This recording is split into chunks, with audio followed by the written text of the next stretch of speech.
You know, sometimes a single event can change everything. In 1931, an explosion on a remote railway line did just that. It changed the course of the 20th century. We're talking about the Manchurian Incident, a wild act of military defiance that basically put Japan on a straight line to global war. So let's get into it. If you take away just one thing from this explainer, let it be this. The Manchurian Incident is the exact moment when Japan's military grabbed the steering wheel of its foreign policy. The civilian government pushed to the side. And that internal power shift, well, it had massive consequences for the entire world. And this quote just nails it. The invasion wasn't some isolated regional conflict. Nope, it was the first big step on a road of constant expansion that ended with Japan completely cut off from the international community. The stakes were unbelievably high. Now, you'd probably think an event this huge must have been part of some grand secret plan hatched in Tokyo, right? But the truth is, it's way more complicated than that. This whole invasion wasn't a master plan at all. It was more like an improvisation, a dangerously successful one. Okay, so it all kicked off with what's known as the Mukden Incident. And let's be super clear here. This was a total false flag operation. Japanese officers from their Kwantung Army, who were already stationed in the area, blew up a piece of their own railway. Then they turned around and blamed it on Chinese forces. This completely staged event was the excuse they needed for a full-scale invasion, all without getting a single green light from their own government back home. Historian Louise Young called it imperial expansion by improvisation.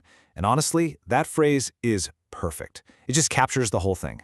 This wasn't the case of policy driving the action. It was the action on the ground that ended up dictating national policy. The army just went for it, they succeeded, and the government in Tokyo pretty much had to play catch-up and sign off on it after the fact. Which, of course, brings us to a really important question.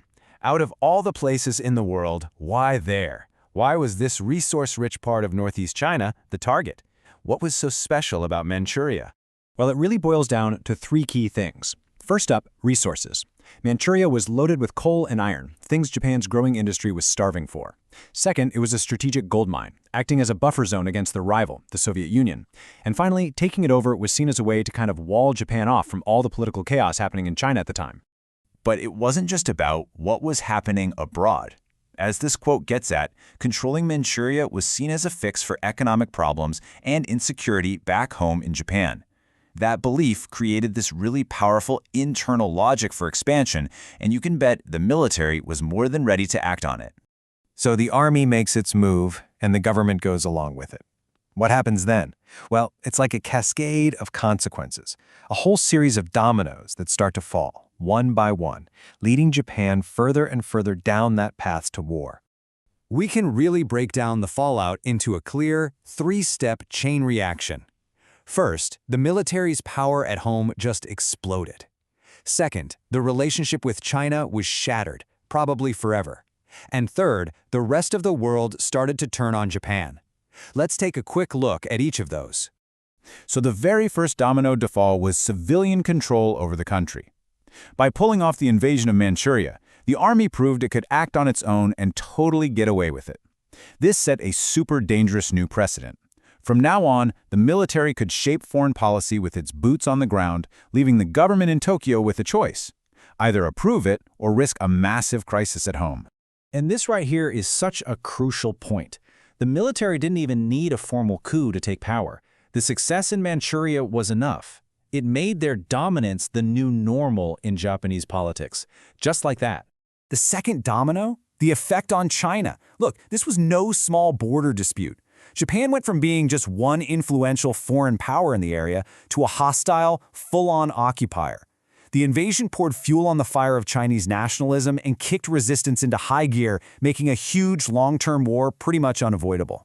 And the last domino to tip over was Japan's relationship with the rest of the world. The invasion was a blatant violation of international law and everything the League of Nations stood for. So when the League investigated and, condemned what Japan did, Japan's response was to just walk out in 1933. They chose to go it alone rather than cooperate. So the really important thing to get here is that this wasn't just some diplomatic tiff. It was a fundamental change in direction. Japan made a conscious choice that its ambitions for an empire were no longer going to work within the existing world order. From this moment on, it was going to forge its own path. All of this leads us to a central debate that historians still have. Was this a case of a rogue army dragging a hesitant government into war, or was the government in Tokyo actually more involved than it looked? There are basically two main ways to look at it. One view is what you might call militarism run amok, the idea that the Kwantung Army really did go rogue, and the civilian leaders in Tokyo were completely powerless to stop them. But the other view suggests there was tacit approval. This argument says that while the government didn't order the invasion, what the army did fit perfectly with their own strategic goals for Manchuria. So they were more than happy to accept the results. So what's the bottom line here? Why does this all matter?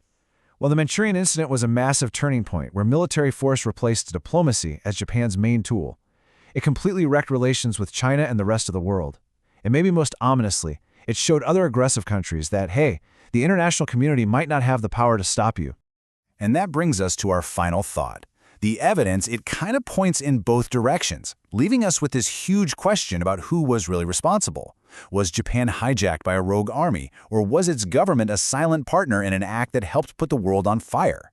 It's a question that really gets to the heart of this pivotal moment in history. Thanks for diving into this with me.